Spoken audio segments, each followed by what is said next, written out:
Welcome, ladies and gentlemen, episode number 5 of Turtle-WoW of Warcraft.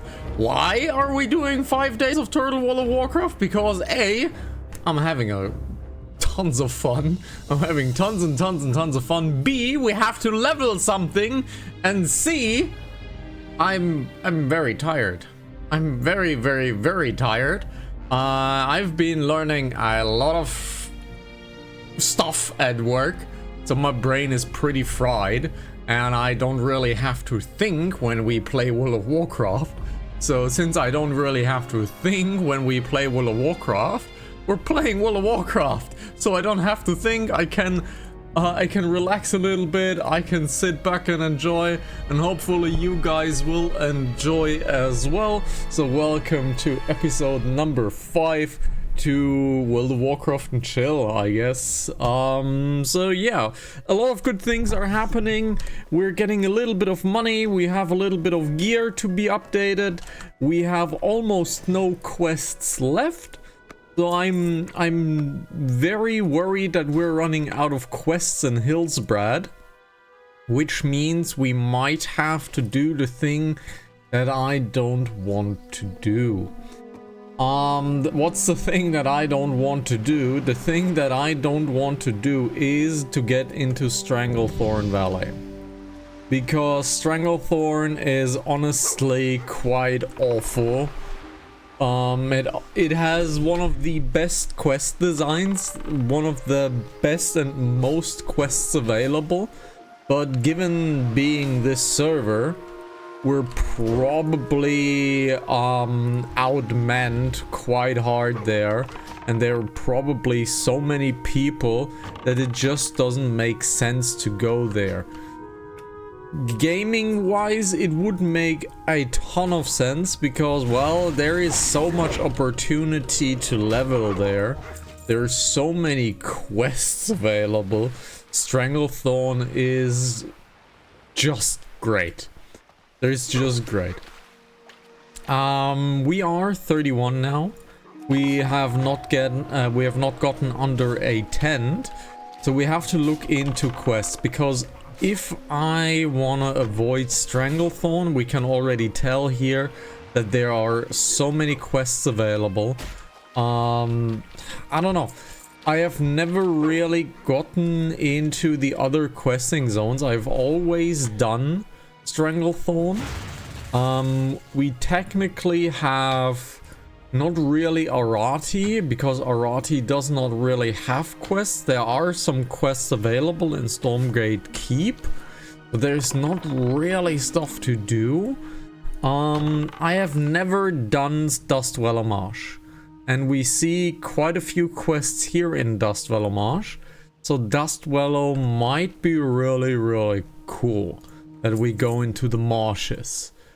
So we might do that, because here we only really have one quest left, and that's the Merlgor quest that will end in the Naga quest. That means we will finish around about 31.5. We can't really do the ogre quests right now because the ogres are still 35. We can't really do the ogre quest. So we are in need of another questing area. Now the most prevalent questing area again will be our dear Stranglethorn Valley. I don't want, really don't want to go there. So we're gonna head into Thuramore, I think, after the Naga quest. Which quest level was this again? Feralas. Which quest level was Feralas again? I believe that was around the 40s. I think Feralas was around the 40s, so Feralas is not an option.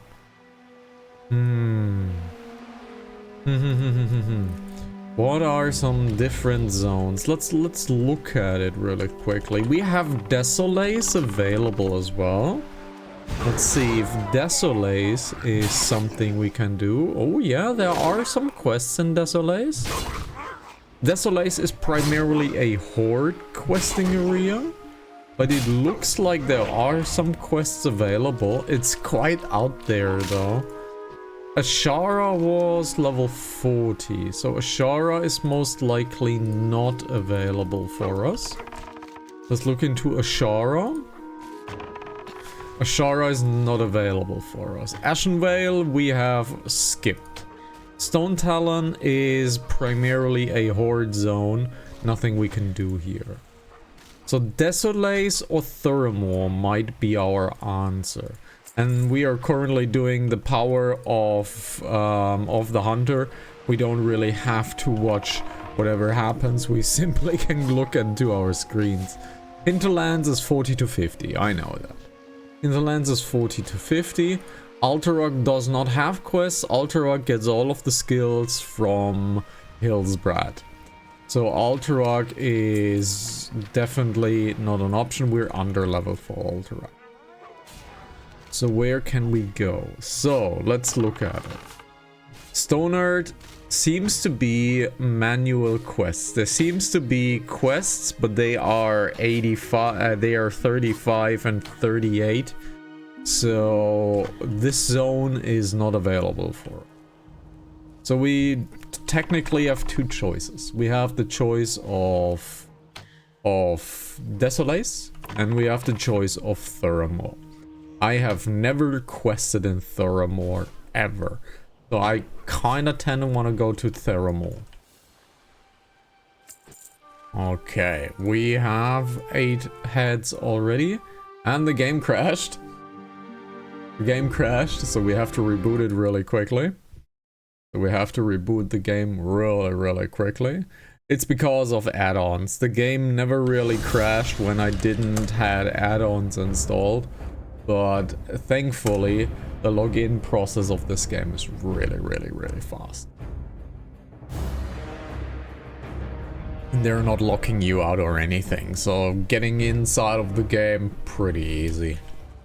So if a crash happens, it's not the end of the world, really. What we have done, we have leveled up a little bit of our fishing skill, we have leveled up a little bit of the mining skill, and we have maxed out our skinning skill until we are 35. 35 will see the continuation of all trading skills that we have, including the cooking and the fishing skill. First aid is not yet where I need it to be, but we have not hunted a lot of humanoid enemies lately. So we have the Murloc hat now. Before we go back to Ironforge, and if we look into our inventory, oh yeah, we also have a little bit of more money available to us. We had a kind stranger gifting us 40 gold. For whatever reason, I asked him why he did it, and he said he doesn't need the money anymore, so I got it. Thank you very much. Kind stranger, I do appreciate it. And I took, he said, well, you can skip the grind now, and I said, you underestimate my power. I am still gonna do that. I'm still gonna grind because, well, I like money. And we have made round about 50 gold so far, and I have invested some of that into better giant chests or bags, and we now have 3 16 slotties, which is really nice. Cost us 15 gold, so that's quite a lot. And now we have the Naga quest. Now we have the Naga quest, so let's kill us some Nagas. After we kill the Nagas, I wanna go up to the Alterok Valley once again, because of this area. This area is very high on metal spawns, of iron spawns. And so I wanna try to fish up a few more iron, so we can have maybe a stack more for some skill points and some leveling purposes, because I might want to look into buying gold ore and smelting down gold ore, so we can level up our mining just a tiny bit more, because mining is currently our biggest issue that we have. Because gaining iron ore has not been the strongest suit so far, and we have not even found a single gold or a true silver or anything like that, but true silver is around mithril, so mithril is not an option currently. So let's see. We should get into the hawk aspect because there's a lot of enemies here. We will not be moving a lot. So let's kill one of them. Do they run away? They do run away. Okay. So they do run away, so we have to be somewhat careful with these guys. Let's pull that one a little bit back. Have the dog attack it. It's not a dog, I know, but we are getting the wolf noises. We have found a new pet that I have not yet trained. I will train that someday, but for now the pet is being kept in the storage. And basically I caught adhere, which is a white lion. Very rare for alliance personnel because you have someone from the horde spawning it for you. Luckily, I had a very kind stranger I gave a gold to that he spawned a adhere for me. Very, very nice. Alright, let's catch up the next enemy. And our damage is quite high. Our gear is pretty good. However, we are 8 levels, almost 8 levels, 9 levels away from transitioning to mail armor. So once we reach Ironforge, I wanna invest in some mail armor, just to get some monkey armor rolling for around about level 40, that we can transition as much gear as we can for the mail armor, because remember, we have the thick hide. Every armor piece that we have increasing armor, our pet gets increased armor as well. So that is mighty important that we get some mail armor rolling so our pet gets much more tanky. Speaking of, our pet has reached level 30, so let's give it a few more things to learn. Let's give it all of the resistances it needs and it wants.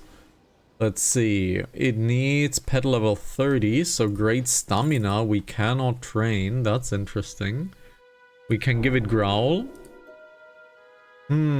So the resistances take a lot of stuff as well. Interessante. So the resistances take a bunch of stuff as well as stamina. So let's teach it the resistances, right? Yep, let's teach it the resistances, and we probably have to wait for the levels to teach it more.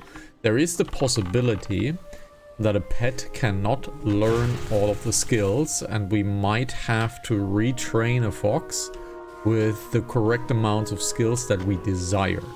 I don't know yet, we'll see about that. But we currently are already lacking some training pet points to get our pets trained. We have all of the resistances, which is quite nice. I don't really know if we need all of the resistances, especially arcane. I'm not really in know if we need arcane resistance on the pet, which could free up some talent points. In the future versions of the game, you could retrain the pet and basically pay a fee to reset all of the skills. I am not sure if that feature is in the game. I would not be surprised if it is, because this is after all a highly customized version of Turtle-WoW Warcraft. So I would not be surprised. I haven't found that option really, but I am pretty sure it exists. I am very sure it exists. So we need to get the shore hunters primarily killed. So let's do that, because sirens are already done, or almost done. Alrighty. As for the plan today, simply doing quests, gathering some stuff, just normal World of Warcraft things, not really special. I would like to attack the Scarlet Monastery. But the problem with Scarlet Monastery is, and that's the problem I found with a lot of loot for the hunters, well, there's simply no loot for the hunters. That's simply how it is. If we look into all of the loot, it's beast power 60. We don't need beast power. The mantle is always spirit, stamina, intelligence. Spirit, stamina, intelligence. So none of that is actually good for us. That's the only thing that is in the library. If we look beyond the library, which we can't even reach yet, if we go beyond the library, we have 2 enemies and we should focus just a tiny bit. We should focus just a tiny bit. There we go. Let's kill that one. Intimidate that one. Let's get our pad aggro in. There we go. We can move.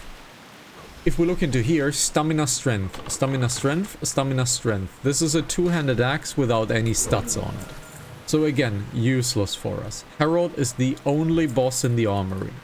If we look into the next part of the Scarlet Monastery, the cathedral, there is intelligence and stamina, intelligence and stamina.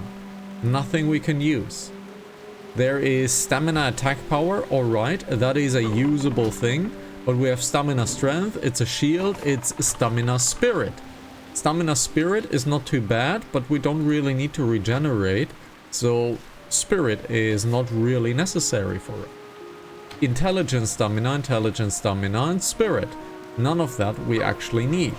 So the Scarlet Monastery, all in all, is useless to us. So the Scarlet Monastery we can safely skip. There are also not many quests associated with the Scarlet Monastery.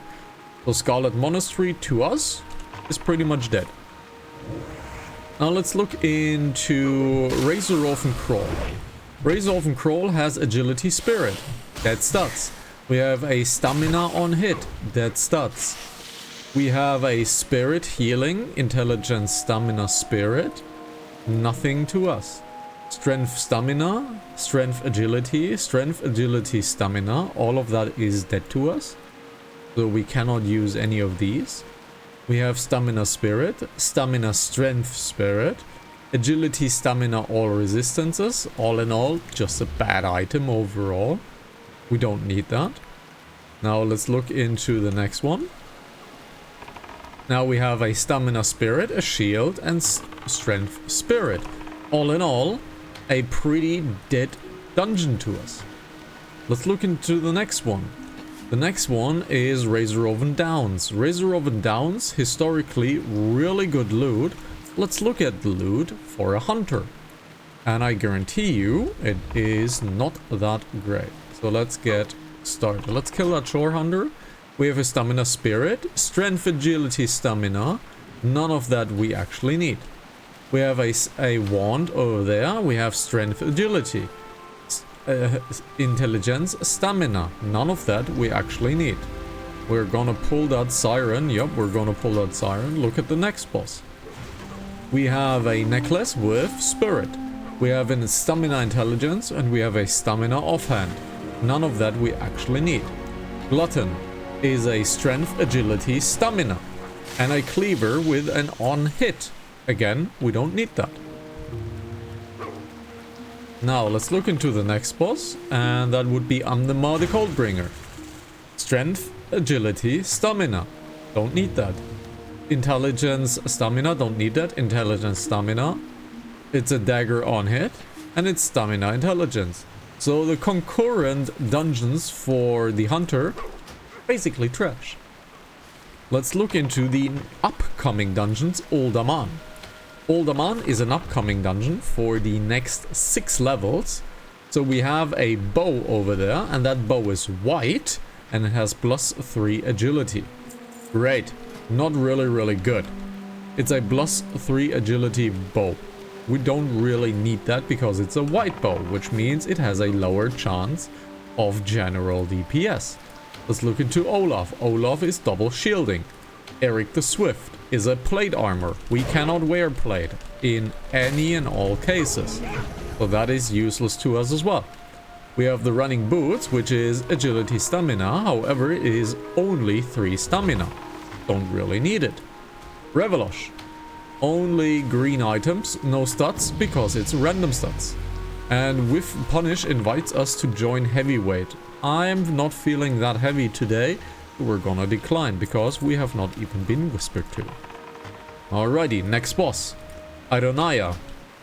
A wrist with random stats. Cannot rely on that. We have stamina spirit. We have strength stamina. Can't rely on that. We have a defense plate. Can't use plate. we have a stamina intelligence male. Nobody needs level 40 stamina intelligence male. Well, except for a shaman. Okay, I'll give it. But it is a shaman item. And the shield, of course. Alrighty. Now, there is 26 attack power attached to it, which would be really, really nice. Problem, attack power does not scale. So if we ever get a buff that increases, let's say, agility, which is our main damaging thing, well, its attack power, it does not increase. So, that's that once again. I'm trying to get no attack power if I can avoid it. Would I take it? Of course I would take it, but it's unlikely. Alrighty, Gull Gun. We have a spirit, we have a gun. That gun is actually quite good. It's quite high level, it's quite good, it's quite slow. And it's a chance on hit strike for 12 to 18. It's not that great. Now, let's look into Grimlock. Grimlock has a spear with strength, agility, stamina. We don't need strength. It's a dead stat to us. Let's look into the last boss. It has a ring for armor, a strength mace, and a on-hit sword. Increases damage by 10 for 8 seconds. That's 2 auto attacks. That's really, really bad. Let's look into the next dungeon, which is Gilnea City. That is a custom dungeon. Let's get rid of our quest first. What else do we need to do? What else do we need to do? We got the quest reassignment, and we need to go to Stormwind Keep. So we have to go to Stormwind now, which means this leveling area is finally over. And we are leaving here. We are not doing Hints of a New Plague, so we're gonna abandon this quest. And we're gonna leave this area because this area has been finished questing. While we're on the move, we will take a look at what we can do on our next leveling scenario, which will be most likely Theramore. We'll look into Theramore and see how good it is. Let's get to Stormwind because we got a quest called Reassignment. Let's see where it takes us. And we have to go to Stormpike in Ironforge, actually. So let's log out really quickly so we can cancel the flight. If you log out while in flight, you cancel the flight to the next station instead of following the entire distance. So we will stop at the next station. Let's look into more loot. Let's look into Gilnea City because that's a custom dungeon. However, that is 10 to 11 levels away. Agility, stamina, spirit, male. That's good. That's useful. Increases critical strike and ranged attack power. That's really good. That's basically a specifically hunter designed boss. And it drops a gun which is really, really good. So we should look into Gilnea City as we get into 42-41. Gilnea City has the first hunter-specific boss drop, and that weapon is really, really, really good. Next one, leather, 16 agility. That's a lot, but it's leather, can't use it. That is 1% life steal as a necklace. I mean, sacrificing 1 slot for lifesteal is great. It's just a single % of lifesteal. That's not a... Now, let's look into here. No loot that we can take from Judge Sutherland. Let's look into the next one. There's another life leech. There is a melee additional damage. The sword, the dagger and the sword are useless for us. Wonderful, we landed. Let's get into Ironforge because we got another quest. The back is agility, shadow resistance, effective stealth by 1. That's not something we need. Now we have a plate over here. Plate, of course, is not usable for us. Then we have a shield, not usable for us. And we have a 13 stamina cloak. That's tank only. And we have a trinket over here, increases healing done. We would have used it for the health regeneration, but man, someone's gonna be really, really angry if we roll that away. Now we are on the Horse Master. The Horse Master, of course, has bad stuff for Horse Masters. which basically is useless for us. Now we have the family crest, which probably is the last boss, and we have a strength male, and that is again useless for us. So the entire Gilna city is useless to us except for the first boss. Not great. And there we have the last boss, and the last boss really drops nothing for us. The chest is really nice, but it is a 46 chest, so it's so far away that we don't really need to see this. Now there is a epic drop, but this has a drop chance of being 1.5%. 0.5% to 1%, or 1.5% if we combine it. Can't really rely on that. Let's be honest, we can't really rely on this. So in the next 10 levels, we have absolutely nothing available to us. So why run dungeons? Honestly, why run dungeons as a hunter? Every other class has some sort of benefit from running dungeons, but being a male agility class, and the only male agility class, we don't really get anything outside of dungeons. So yeah, we're not gonna do dungeons really for the foreseeable future. Let's look into everyone's favorite dungeon, Zul'Farrak. Zul'Farrak is pretty much one of the most favorite dungeons in all of this game, but it is level 4250. So that is a bunch of levels. Okay, let's look into this. This is a plate, can't use it. Stamina spirit, useless, useless, useless. So Antuzul, useless. Useless, useless. Next one, useless, useless, useless, and useless. Let's look into the next one. Don't go for rares. Gazrila, you need to summon Gazrila with a special quest, so you're not gonna fight Gazrila. So useless. We have the final boss, Sandscalp. We have the final boss, Sandscalp. And that is useless. Can't wear it. That is useless. That is useless. That is useless. And that's useless as well. So Zul'Farrak, also useless for hunters. Great. Let's look into Maraudon. Maraudon usually has stuff for everyone. Usually. Noxion, nothing. Let's look into the next one. Razorlash, nothing. Velitang. Velitang has a very good pants, but no stamina, so you're sacrificing a lot for these pants. No stamina, usually really bad. Now let's look into the next one. We have a leather hood. Useless, useless, everybody useless. Landslide. The male is okay, but it's attack power again. We do not scale off attack power, so attack power is pretty bad. The gun, really bad. You do not want to use that gun whatsoever. Everything else, bad. So Maraudon, overall, really bad for us as well. There's again an attack power male wrist. I understand attack power, but it's just simply not good. It doesn't scale. The finger is really good. It improves the hit chance by 1%. To not miss an enemy, you need 6% of hit, because 2% scales per level, and a boss mob is 3 levels above you. So just by a simple math of 3 levels above you times 2% is a 6% hit chance.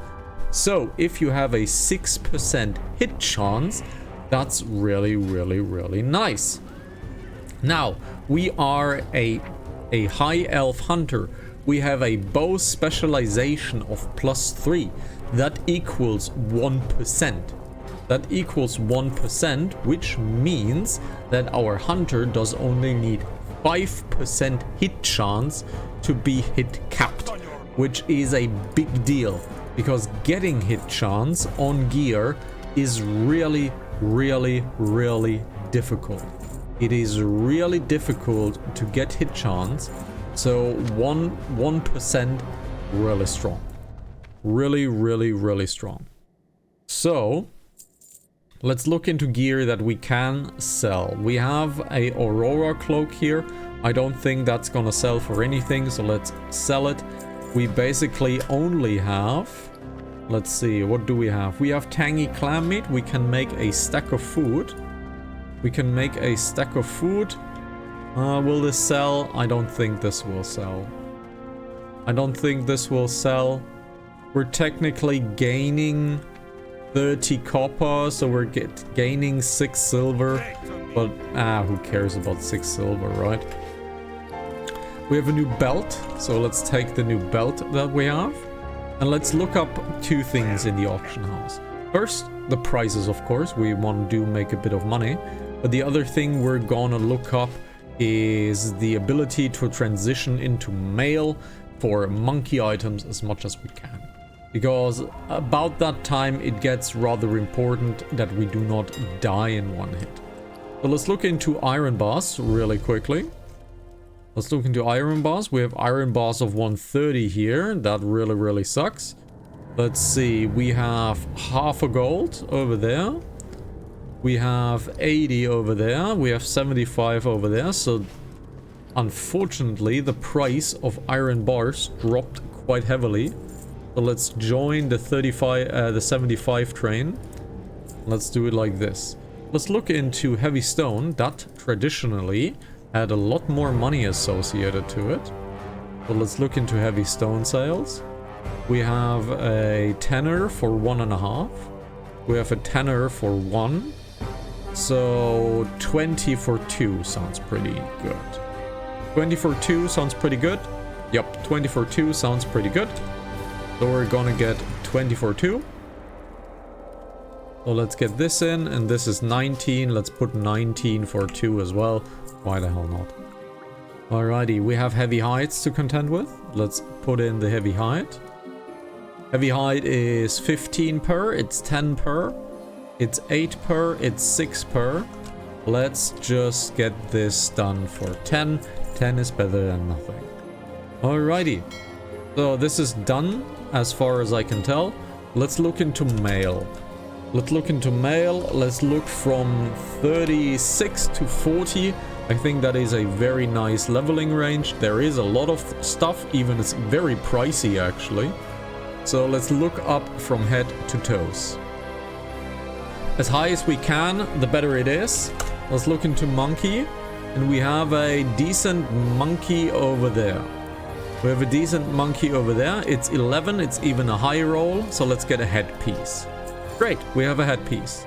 Let's look into shoulders.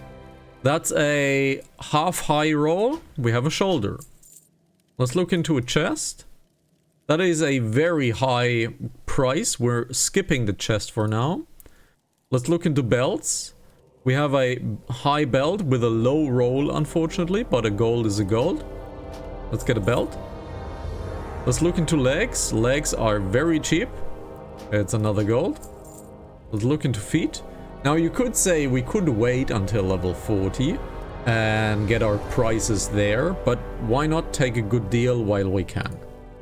We have a wrist for 1 gold. Very nice. We have hands with a low roll. There is a high roll for 25 copper more. 25 copper. You know what? 1 stud is worth 25 silver, so let's take it. So basically we have everything except for a chest. That is pretty good. We have everything except for a chest now.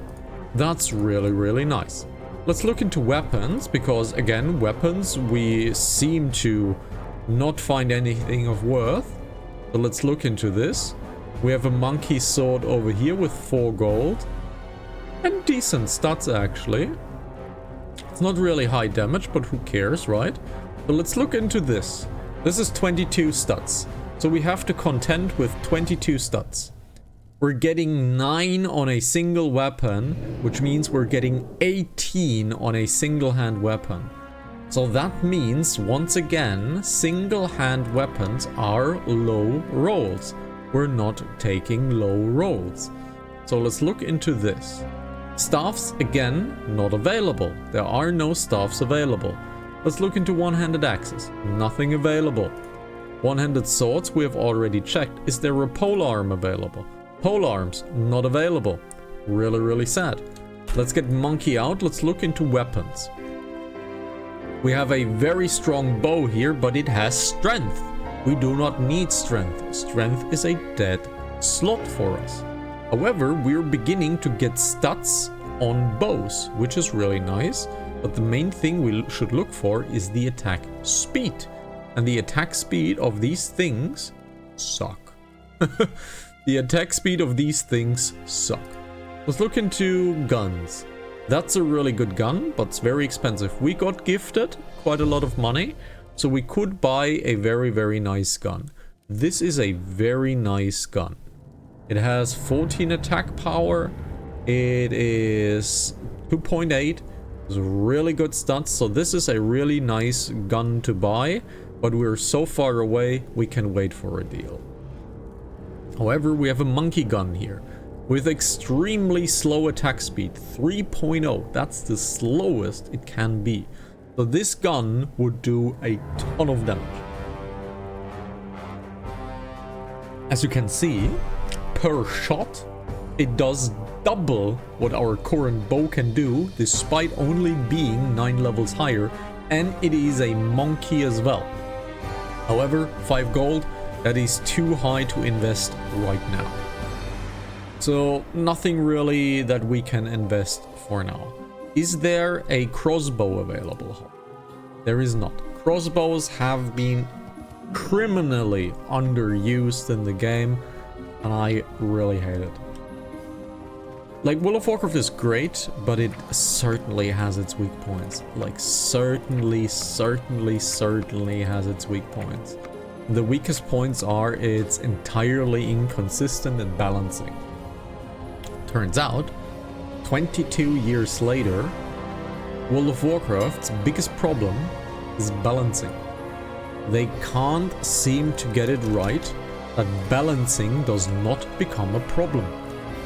And I am simply surprised that this is the case. If you look at Final Fantasy XIV, Final Fantasy XIV has more classes available than World of Warcraft. The balancing of Final Fantasy XIV from the highest to the lowest is about 1 to 3%. Final Fantasy XIV is beautifully balanced. Every single class can perform like at its absolute peak, and yeah, basically World of Warcraft's balancing just simply sucks. There's nothing really else you can say. The balancing in World of Warcraft just simply sucks. It's just bad. Unfortunately, dear fanboys and fangirls of World of Warcraft, it is just simply bad.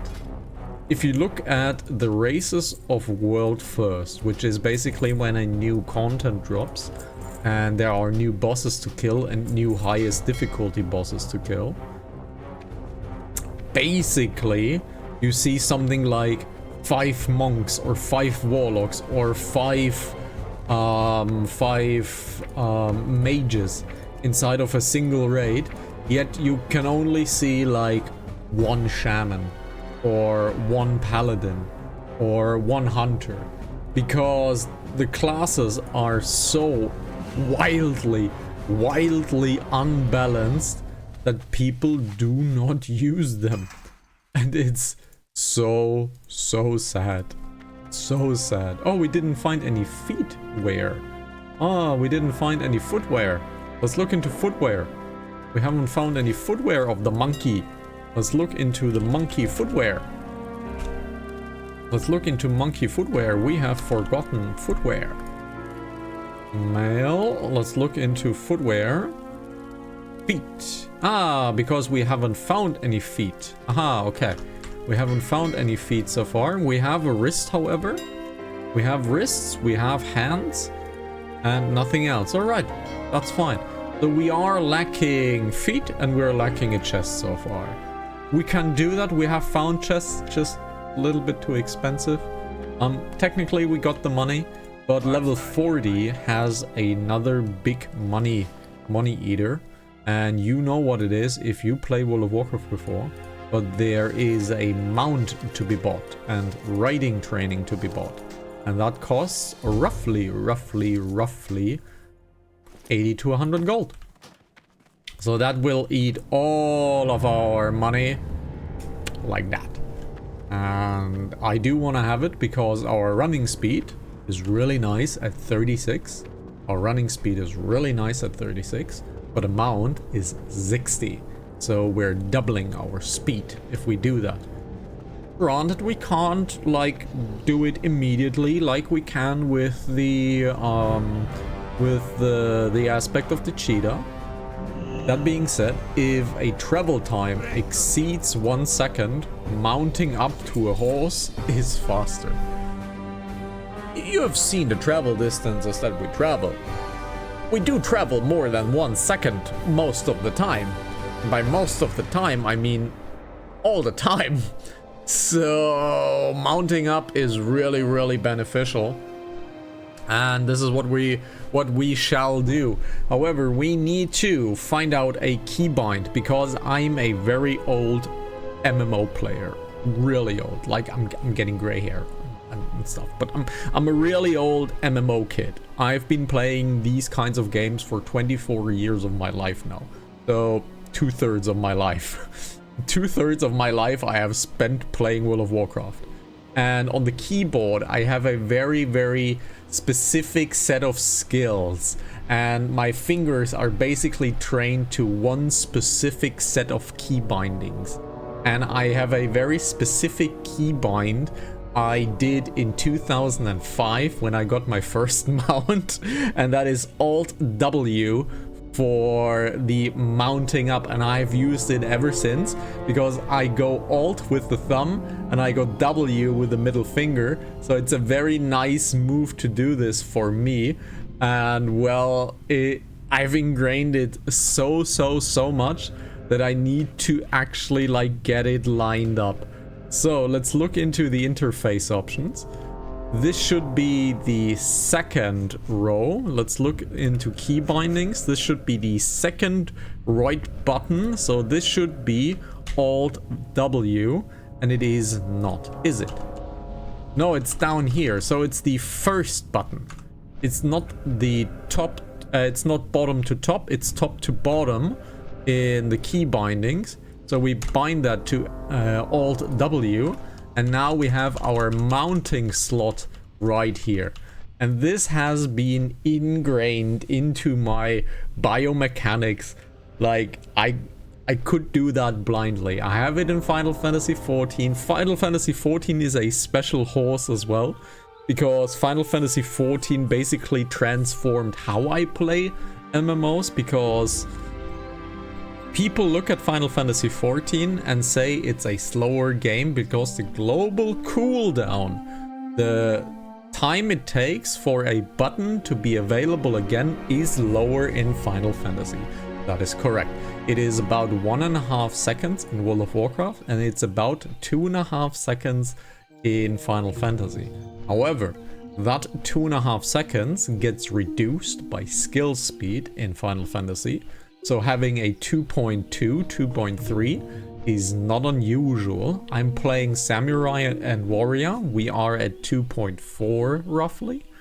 So it's still very slow. However, Final Fantasy does something World of Warcraft does not really do.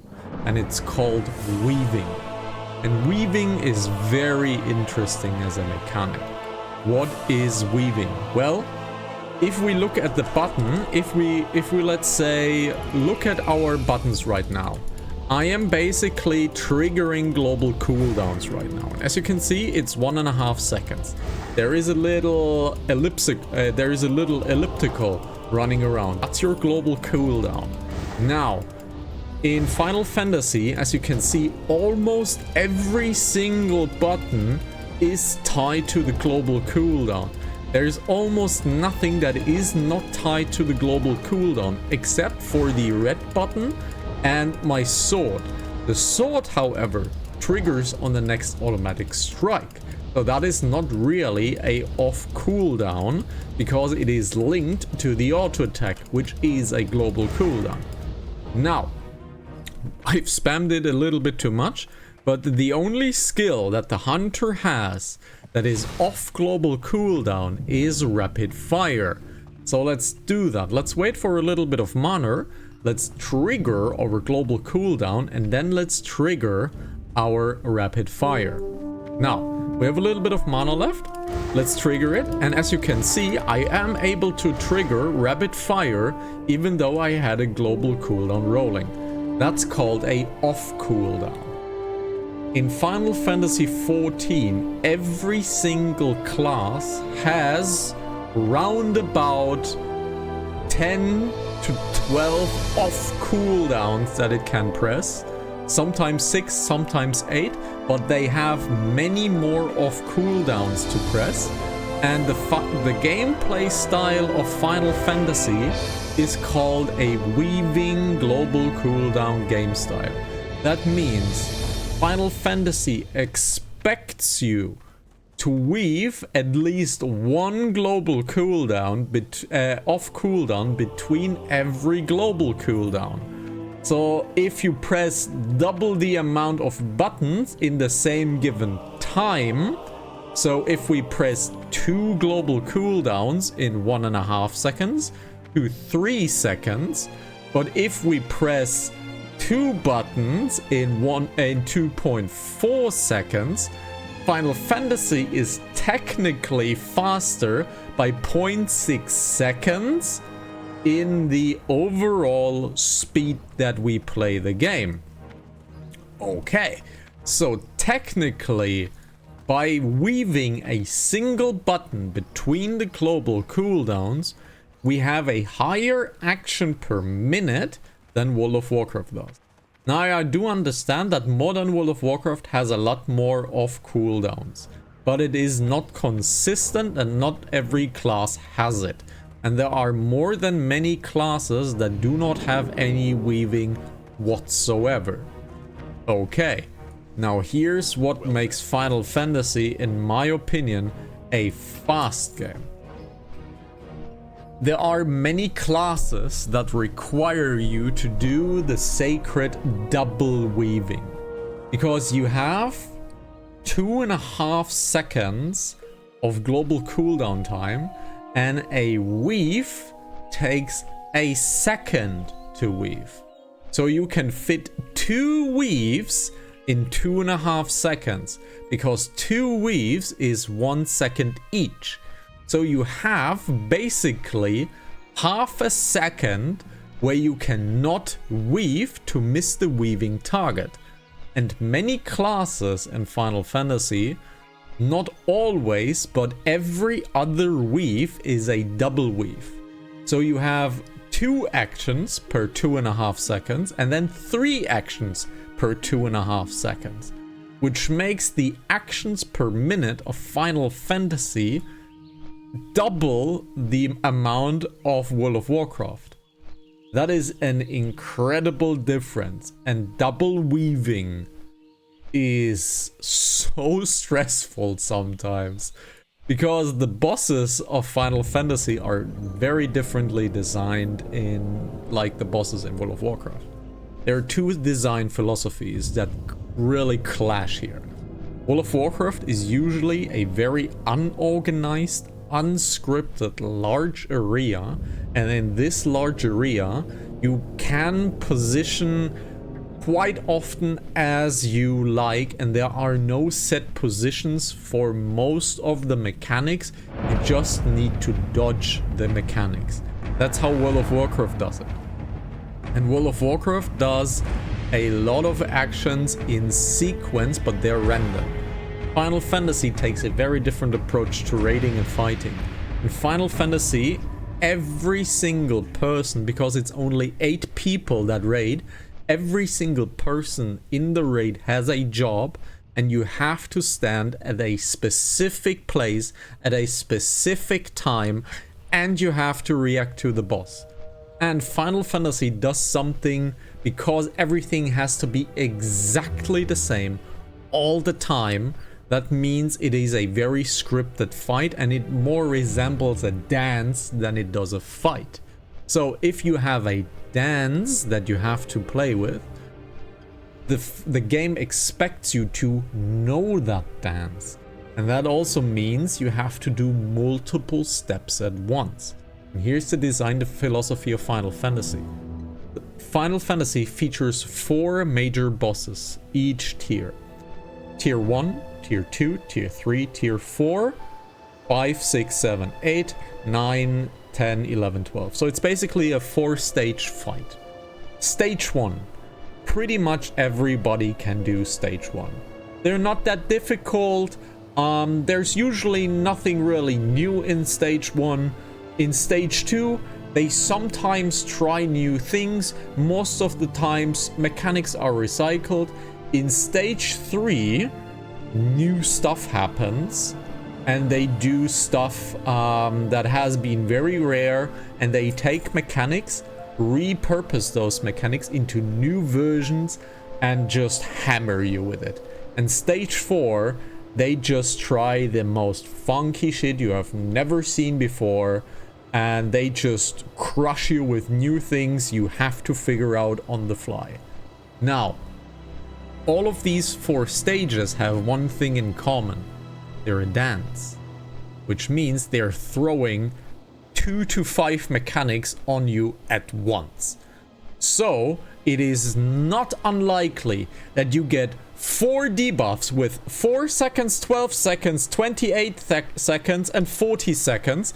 Then the boss is looking into a direction while he's lifting one of the hands up, while the other wing is getting some lights and some feathers and some effect off, and the boss is saying something. And all of these things you have to figure out in 4 seconds, because in 4 seconds the first debuff is going up. But you're a damage dealer, you have a different debuff than the healer and the tank and the mages. So Final Fantasy just throws mechanics on you like it's no one's business in the higher tier fights.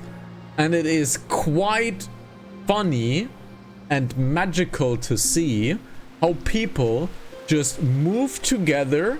Then stuff happens, then they spread out exactly to their position, then they spread exactly together, exactly out again, and inside again. And it happens like a dance, and it's wonderful to see. So the raiding in Final Fantasy visually is absolutely great.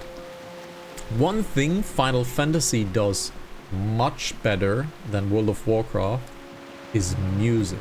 And if you've watched this channel before, you know how important music is to me. I think music can elevate a good game to something great. A great game to something truly remarkable. And a remarkable game to something unforgettable. And music in Final Fantasy XIV, I wish I could play some of that music, but I don't want to get copyright striked on YouTube. But the music in Final Fantasy XIV, the dungeon music, the extreme music, the savage music, the 24-man alliance raid music, they are just so much more rememberable and so much more punch, and there's so much more attachment to it. And this is lacking in World of Warcraft entirely. Like, we're here in Menethil, right? I do understand that Menethil is 22, 23 years old. I understand that. I understand that this is very, very, very old. But Final Fantasy is not a young game either. And Final Fantasy has zone music that is much, much more rememberable than this one. Everybody everybody knows the first time you go into Ifrit, that is a level 24 fight out of 50. Out of 50 base levels, you have a level 24 fight, and then you are fighting the incarnation of embers, if you want to look at it that way. The incarnation of fire, the goddess of fire. And there is just a punchy music that happens out of nowhere. And you're like, holy hell. And then you go to the next fight. And the next fight is a fight that features 5 soundtracks. It's a lowly fight of being like level 34. You're like level 34, and then you reach the heart of the mountain, Titan. And Titan has 5 soundtracks, because Titan in its beginner version features 5 phases. It's incredible. Like, the boss design in Final Fantasy XIV is so superior. I get it. Final Fantasy had like 6 or 7 years of time to become what it is. But we have to remember something. Final Fantasy almost released the same time that World of Warcraft did. The very, very dreaded Final Fantasy XIV 1.0. The original game of Final Fantasy XIV can be called a technical and commercial failure. And usually when a game is a technical and commercial failure, games disappear. They usually disappear. It is very rare that a game survives this much of a detriment to its quality. However, Yoshida Producer took the program and said, we're gonna rebuild the entire game of Final Fantasy XIV from the ground up, because of his love for World of Warcraft. That's a given. But because of his love for World of Warcraft, and he took the original Final Fantasy XIV and he made 2.0 a Realm Reborn. Very fitting name. And he did something that I have never really seen in a commercial failure before. He made one of the best games of the decade out of it. Not only did he make one of the best games of the decade out of it, he made the best-selling multiplayer online role-playing game on a console. I understand that EverQuest exists, but EverQuest is not commercially successful. And Final Fantasy XIV has become such a hit after A Realm Reborn, after the rebirth of the game, that it is now Square Enix's highest profitable game for almost half a decade. So not only did he revive a dead game, he did so and made it the most profitable product for Square Enix, I believe, ever, actually. So there is a lot to Final Fantasy XIV, and I would love to play Final Fantasy XIV on the channel. And I might be creating a new character so we can have the journey of the base game, which is admittedly probably 400 hours worth of content. It's pretty giant. So that we can experience the main game without any bonuses, without any benefits, without anything, just start fresh. Just for the stream, that is. If there is desire to do that. I kind of want to do it because I think the game is beautiful and it plays nice and it's deserving of it. But it is something that needs to come from the community, that you guys actually like want to see this, because it's a huge commitment. We can stop any time, of course, but it is a huge commitment to start an MMO. I mean, you're looking at the base game right here, and we're in episode 5. and I am halfway. I'm halfway-ish to the maximum level, and we have played 50 hours now. Granted, some of that has been jobs and all of that stuff. We have played 50 hours now, and we are halfway there. And this is the base game of World of Warcraft, and we're halfway there. Now, Final Fantasy has 6 add-ons now, and here is a monumental difference between Final Fantasy and World of Warcraft. Here is a monumental difference. Final Fantasy XIV is a story-driven MMORPG. This is not. What are we doing? We are skipping every single quest text in existence.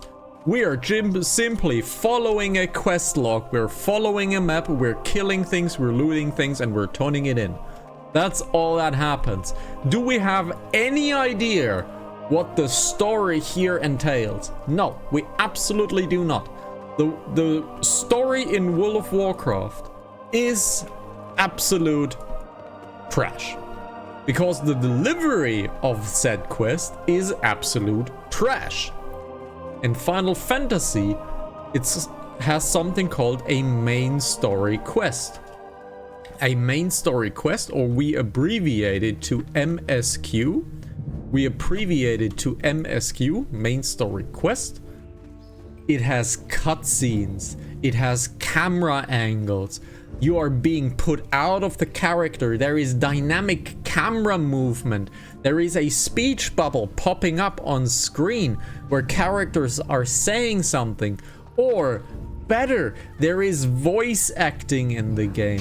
There is so much voice acting in the game. There is actual storytelling in Final Fantasy. And that is a huge difference to this game. Because while this has great story and great lore, the storytelling of this game sucks. It is just bad. The storytelling of this game is absolutely fucking shit. It's atrocious. And I can't find the quest. I should have the quest here, but he's not giving me a quest. He's not giving me a quest. Okay, why is he not giving me a quest? Doesn't matter. The storytelling of World of Warcraft is atrocious. The lore, the original lore, not the lore that it is today, the original lore is great. The lore is rich. There are many characters. There's many stories to be told. The lore of this game is rich, and Seribot just banished another spammer scammer. Thank you, Seribot. There is so much rich lore in this game. This game shares it like Dark Souls. Dark Souls is a lore-rich game. World of Warcraft is a lore-rich game. But it sucks at storytelling. It's absolutely shit at storytelling. It is so bad at storytelling. It's this is such a bad storytelling game. And then you install Final Fantasy XIV, and the game begins with basically 10 minutes of cutscenes, and the people are talking to you, and they're using your name, and everything is interconnected with each other, and there is one more step, and then there's one more step, and one more step, and it's just so much better. This game sucks in storytelling. It's disgusting. I could vomit, so bad it is. And then you play Final Fantasy, and the storytelling is such a breath of fresh air. It's so good. And this is just so bad. This is so bad. Oh my god, it's so bad. So yeah, if there is any interest in Final Fantasy XIV, a new character, so we have something new to enjoy with, and we don't have the bonuses that my current character has, because my current character has a lot of bonus. We can do that. We can definitely do that, but there needs to be like actual like desire to do this. It would be a great experience, but it would take a lot of time. It would take truly a lot of time. Did we set our... No, we did not. No, we did not. We did not set our Hearthstone, so let's get over there and set our Hearthstone. So yeah, it's a giant endeavor, but it is pretty cool. Because the story is actually good. The story is actually really good in Final Fantasy. The characters are really good. You learn to hate some, you learn to love some, you learn to really respect some characters. Like, the story is really good. That being said, the last two add-ons have been terrible. I am in the minority that really dislikes Endwalker, and I fucking hate Dawntrail. I fucking hate Dawntrail. I really hate Endwalker.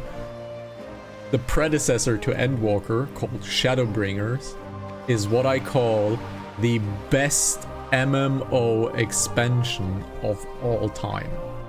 It is incredible. I have never cried as much as I did in Shadowbringers. Shadowbringers is incredible. Holy shit, is Shadowbringers just strong. Shadowbringers is so strong because it features two of the best characters ever designed. One is a huge fan favorite. It's called Emmet Selch. Emmet Selch, or Emmet for short, is probably the best Final Fantasy character ever created. What a great designed antagonist that is. Hey there. That's all I'm saying. I'm only saying he's an antagonist. That's all I'm saying. But what a amazingly designed antagonist that guy is. And they are... There is one more thing that this game has that is wonderfully refreshing. And that is an actual antagonist who is really simple. Really simple. Most antagonists have grand plans. They want to take over the world. They have designed an apparatus that will destroy humanity as it exists. They will plunge the world into darkness. They will destroy all of that mana in the world. They will suck up all of the life from the planet and turn its life's energy into profit. Like, every evil person ever has such a grand plan. And there comes Xenos, I believe Xenos Yegalbus, Xenos for short. There comes Xenos and is a simple villain and says, "You're strong, I want to fight you." That's all he does. That's his motto for everything. His motto for everything is, "You're strong, I want to fight you. And I don't care about anything. The world can go to ever-living hell." This guy just simply says, "Look, you're strong, let's fight." That's all he desires. And that's basically the entire plot. And it's so refreshingly simple. It's so simple. It's great. It's really great. It's so simple. And he just doesn't care. Like, there is a character around him that does all of the planning, all of the evil scheming, and tries to overtake the world. And Xenos is just like, "So when I get to fight, so there's fighting, right? For me. Right? Yeah, right?" And then the other character dances around doing evil things, having evil laughs and all of that stuff. And Xenos is like, But I want to fight. But can I fight?" That's like, it's so refreshing. It's so refreshing. It's so refreshing. Let's look at the quests. And this is really bad. There is nothing here in the Dustwallow Marshes in terms of quests. If we look into the level of the enemy is 35-36, so we need to leave. So we cannot use this as a leveling experience, so we are trying for Desolace. We're trying for Desolace, so that is our next target. Yeah. So we're trying for Desolace, so let's return home. Let's try for Desolace. Unfortunately, we are not leveling in Thermal. But yeah, it's really good. Final Fantasy XIV story is really good. If we ignore Endwalker and if we ignore Dawn Trail especially. If we ignore those two, then the story is really good. The characters are really, really good. The raids are really, really, really fun. If we ignore all of the rest, it's a great game. Great game. Like the first 200 hours of the game, really strong. Really strong. The last 150 hours, the last 150 hours are bearable. Then there's something that happens on the moon which is like atrocious and it shouldn't exist, and it's so bad. It's so bad. Then there's something that happens inside of a tropic jungle, which I can spoil because I think it was kind of ridiculous, and it kind of took me by surprise, and I did nothing but shake my head at it. Basically, Final Fantasy XIV tries to be fantasy realistic. Like, it tries to be fantasy realistic. It brings up a few rules. It follows those rules really nicely. And like, it has a set of rules that it works with. That's basically Final Fantasy IV. Then there is this one scene there's this one scene inside of a jungle setting where people, it's so bad. It's so bad.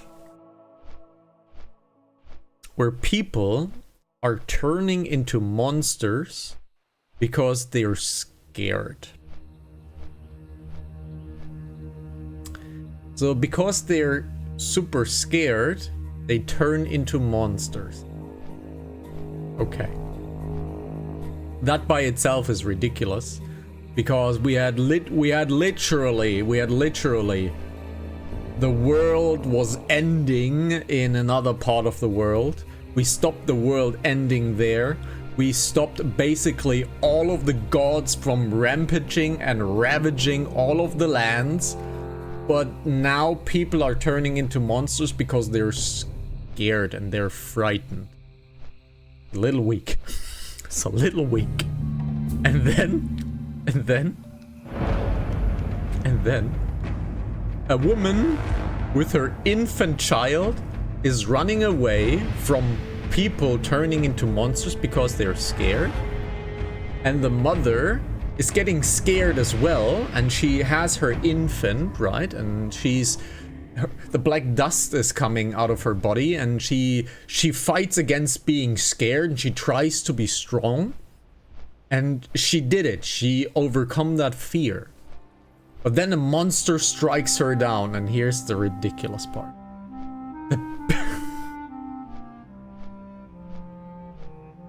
The baby, the infant, flies into a huge pool of water and basically drowns inside of that water, in that huge basin of like 5,000 liters of water. The baby is sitting there on the ground, and we have to search for that baby inside of the water, submerged, and we basically have to look for it.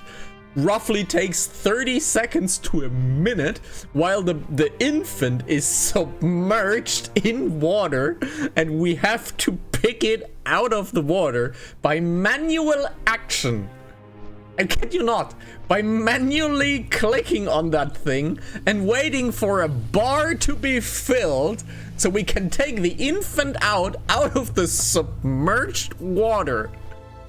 This could have been a cutscene where our character dives in and gets the infant out of the water ASAP.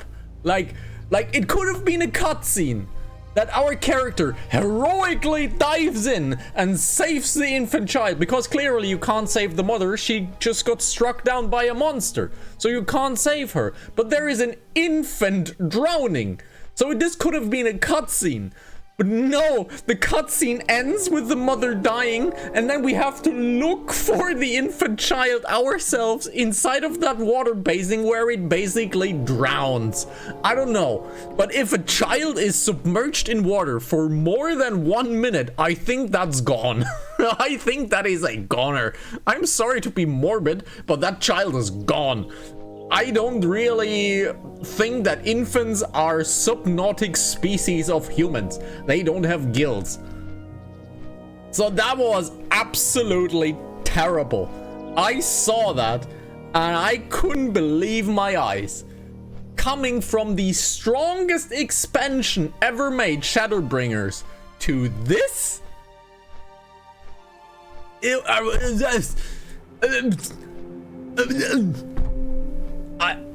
Pretty speechless, not gonna lie. Pretty speechless. That was really bad.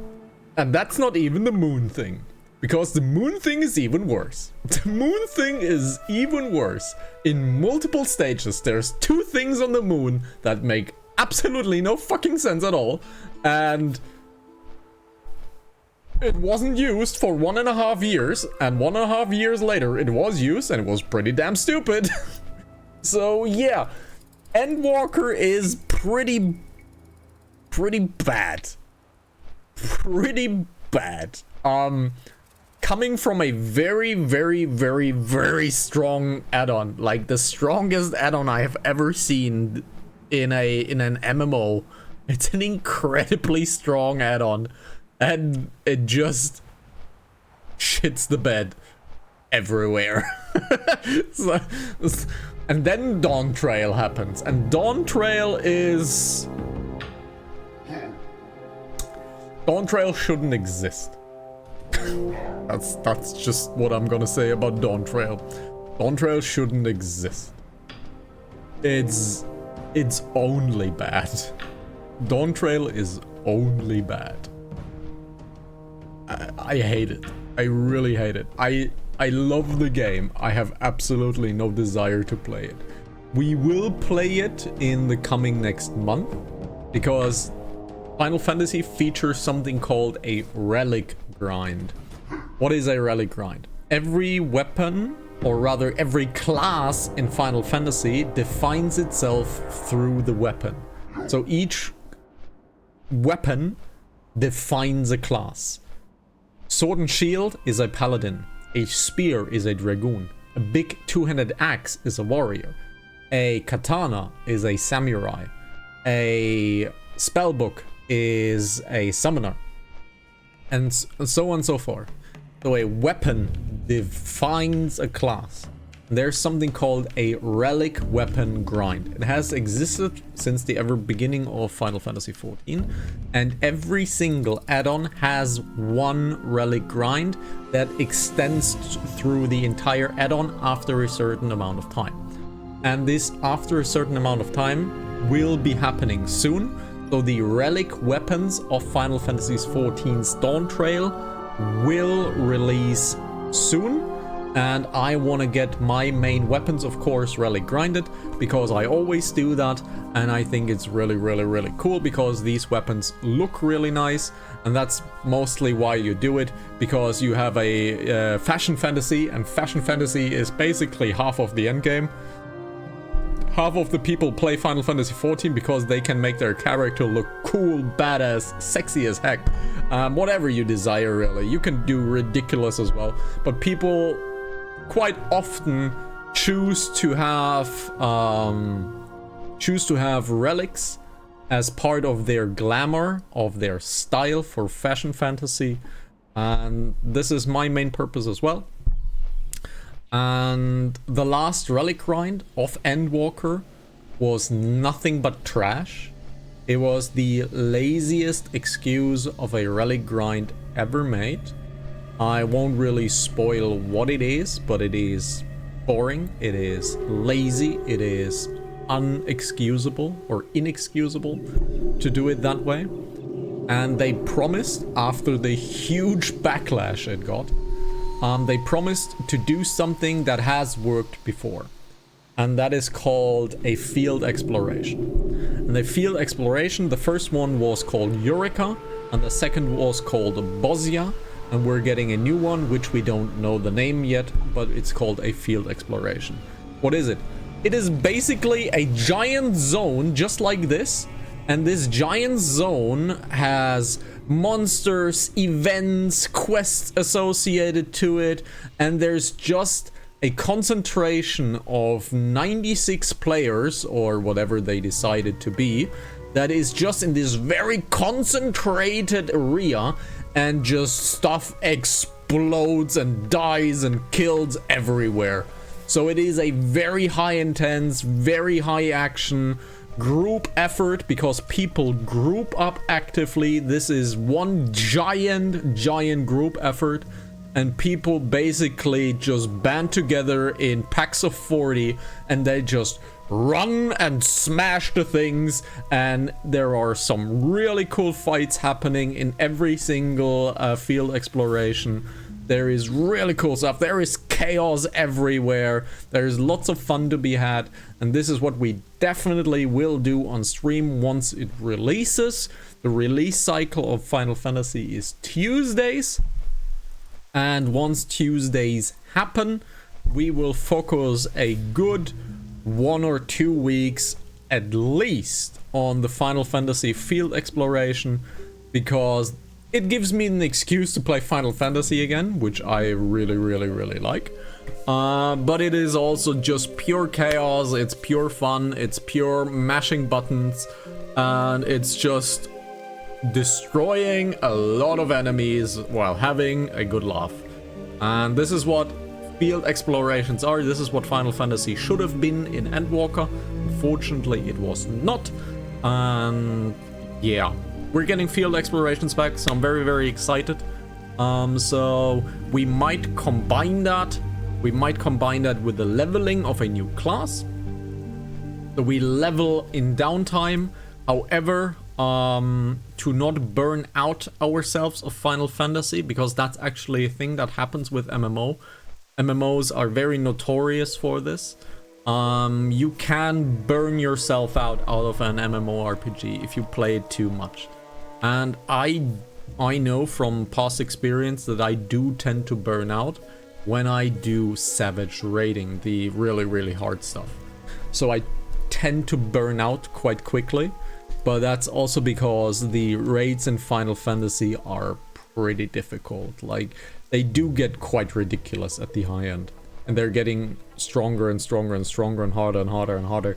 So I've been out of the game for quite a while, so I don't intend to go back to Savage raiding, because I kind of value my time a little bit more these days. Woohoo, I'm getting old.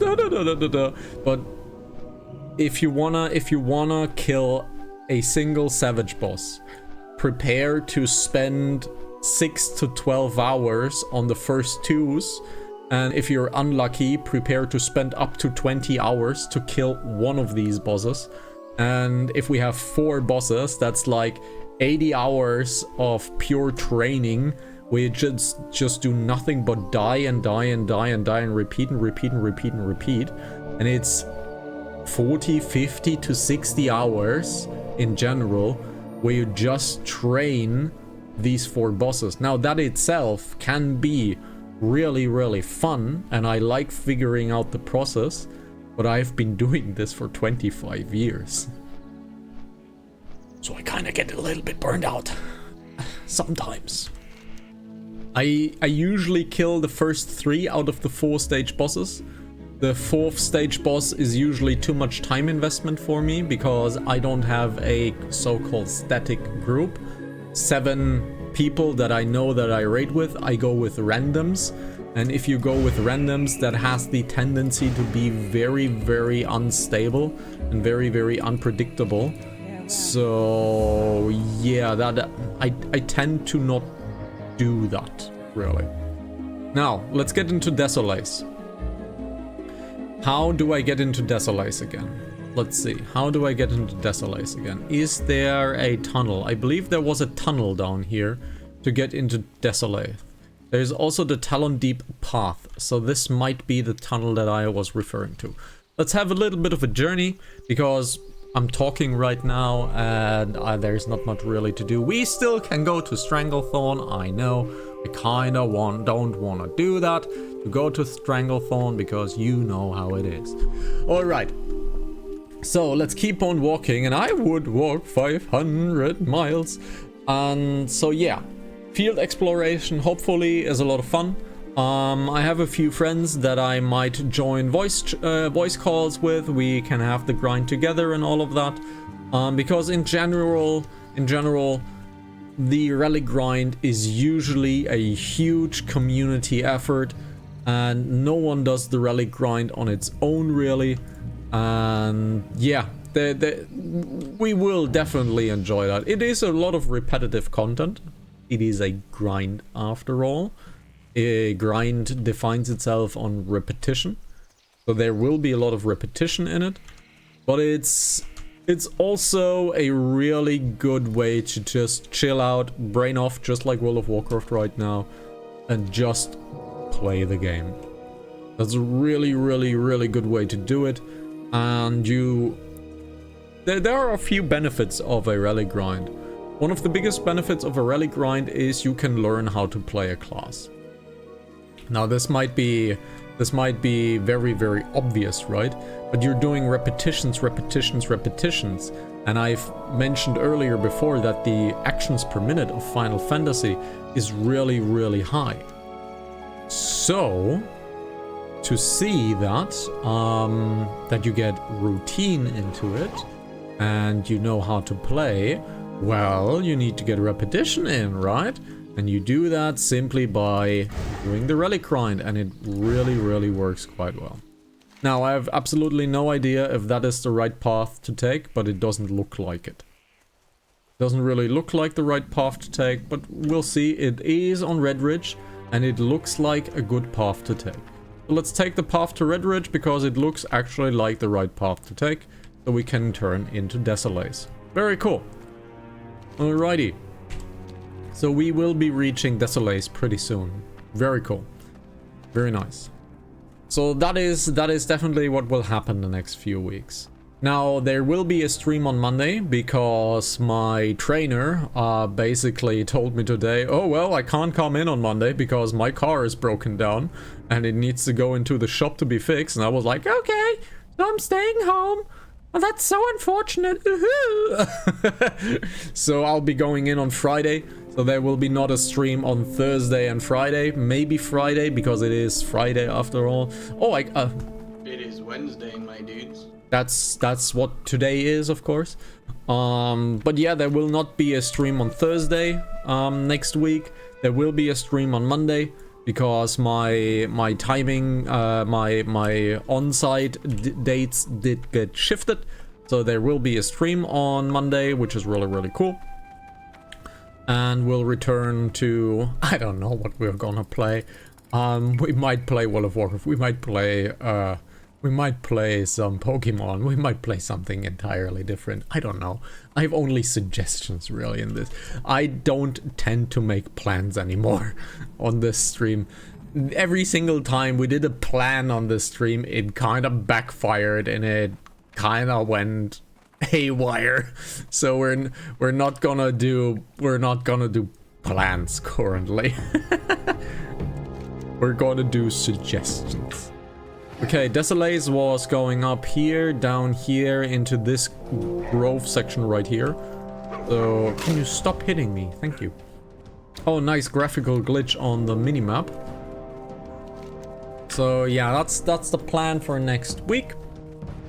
So, yeah, really, it's about if we upload this to YouTube, of course, and if you watch this on YouTube, then first of all, thank you for watching. Second of all, is why you're watching this. There is better content out there than this, much better content actually. But yeah, if there is community desire to play Final Fantasy XIV, please let me know. because in major part you are basically controlling the direction of the server. And there was something I wanted to do, and I will do that once I take the corner over here, because there is someone here on Scream who did this earlier in the day. And she subscribed. Okay. Thank you for subscribing, Foxo. I did not respond to that. So thank you very much for subscribing. It's very, very nice of you, and I do appreciate it. And yeah. So basically, we're just having fun currently, and if you want to see different fun, well, let me know. Ages ago, I had this idea of a show called Findy Indie. Do you all remember the Findy Indie discussion? That was a month ago, yeah. That was actually 2 months ago. We had the idea of Findy Indie. Turns out 2 months ago, I didn't know that I was getting a new job. And this new job basically kind of destroyed the schedule of the stream entirely. And it basically put most programs on ice. Pokemon is definitely still not on ice. RimWorld is not on ice, even though if we skipped a RimWorld episode today, so we might get that back next week. We do a double RimWorld episode maybe. But yeah, basically our two main programs that we have is Pokemon and RimWorld, A Journey to the Stars. And the rest of the days, well, we have to stream because my new job really takes a lot of energy out of me. Most of the energy is drained by me being a early shift person now, and you might be night owls. I'm a night owl as well. My bio clock and my regular schedule is being a very active person at night. I can no longer do that. I have to be an early bird now. So that early bird means that my energy levels are not the greatest. My awakeness levels are not the greatest. You could say that most of the time my energy is pretty trash. It's pretty trash. Pretty trash. And I could start the stream earlier. However, I find myself working quite a lot of hours because I am learning and learning, and I spend most of my time supposedly learning. I don't know how much actually sticks, but I'm trying to learn stuff. And so yeah, so the new job, it's been 4 weeks now. It's been 4 weeks now, pretty much to the day. It's been 4 weeks now that I had my new job, and it's pretty draining. It certainly feels like a longer period has already passed, but no, we've been here only for 4 weeks, so my regular schedule has not really aligned itself well. I don't deal well with early waking and early sleep. So that has been draining a lot of energy out of me, and that is why we have A, short streams, and B, not permanent streams. So my schedule has been very, very iffy, and I do apologize for that, but that's just how it is. Because turns out that real money is better than Twitch and no money. So real money is kind of a little bit more important than imaginary Twitch money. So so yeah, it is quite important that I get the new job rolling. And speaking with my trainer, he's not really a trainer per se, but he's the one who looks after me and teaches me all the stuff. And we had this conversation of how long will it take until I can walk on my own. That was the words used. What is the duration that it will take someone like me to walk on my own? The time frame I was given was a year. So it will take roughly 12 months until I can be quite self-sustainable in my new job. That's how complicated it is. Because the topic of my profession now is the internet. But the internet as I mean the internet. I will partially, of course, because it's a huge endeavor. It's a huge endeavor, but I will be responsible for the beepa boopa boops of the internet. Like the actual internet things that happen at a ISP level. So shit's quite complicated. I was very much in the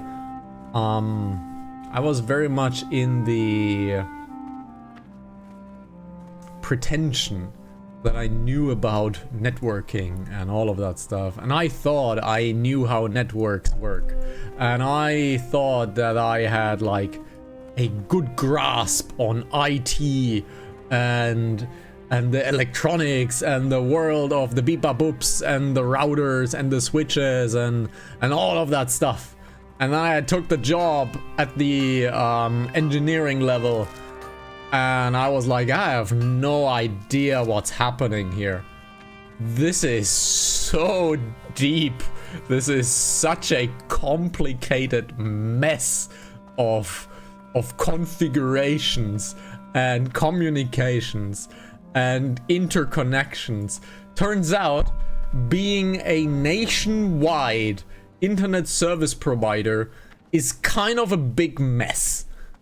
That's what it is. It's kind of a big giant pile of poop, and you basically need 12 months to learn how to handle that poop. That's basically, you put on the gloves, and then you swim through all of the complicated and convoluted and all of that nasty, unnecessarily complicated bullshit, because that's just how it is, and you have to learn to deal with it. And turns out that networking at a nationwide level is kind of complicated. It's kind of really complicated. And so I was like, in the first week, I was like, nothing here is organized. Everything is just pure chaos. Like, everything is just pure and utter chaos. It just doesn't make sense. Any of it just does not make sense. And the response I got was, yeah, it's so big, we can't do anything about it. It's so big, it's so giant that you cannot change it anymore. Because that would mean rebuilding the entire infrastructure of the entire nation. And not only our ISP, but every other ISP too. Because at the highest level, which is cables, the copper wires in the ground and the fiber wires in the ground, they're all interconnected somehow. All of them are talking to each other. All of them are renting lease lines. All of them are renting lines from each other, because a nation is so complicated that you cannot own everything in that nation. That's not how it works, you know? That's not really how it works. And now I have to like get trained in that entire mess of everything. I need to get trained in that entire mess of everything. And that's my job, and it takes around 12 months for someone like me who has a fairly invested interest in IT and networking and all of that. I have a fairly big interest in it because it's kind of what I'm good at, what I kind of can do. And they said to me that it will take 12 months to do. So I'll give it 18 because you have no idea what will happen in those 12 months. There might be stuff that might be quicker. There might be stuff that is even more chaotic than you're expecting it. So I fully expect the next 18 months to be absolutely no schedule. To be absolutely no schedule. To be absolute pure chaos.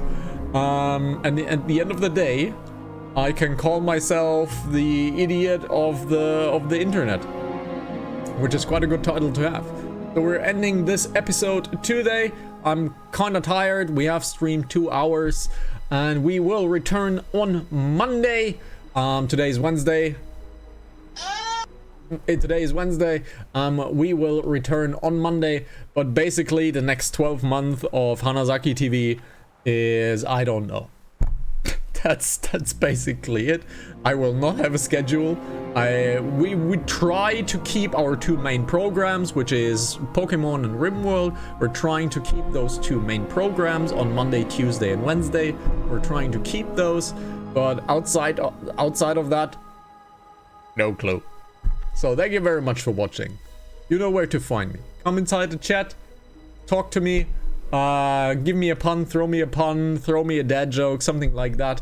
You know where to find me, you know what to do. If you're watching this on YouTube, you're great. So have a good time, wash your hands, bye bye, you filthy gamers.